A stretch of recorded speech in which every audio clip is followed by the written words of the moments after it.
Синус пи минус 2 альфа бөлі 1 плюс косинус 2 альфа өрнегінің мәні бола алатын жауаптар дейді.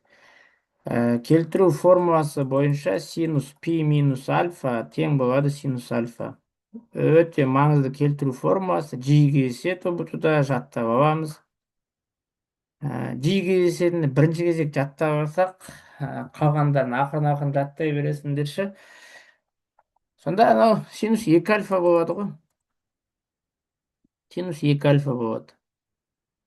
Астында косинус 2 альфаны формулаға салсақ, оның да формуласы косинус квадрат альфа азайту синус квадрат альфа. Бұл да жаттау керек формула. Синус 2 альфаға келетін болсақ, ол 2 синус альфа косинус альфа. 1 азайту синус квадрат альфа, ол косинус квадрат альфа. Қосу косинус квадрат альфа.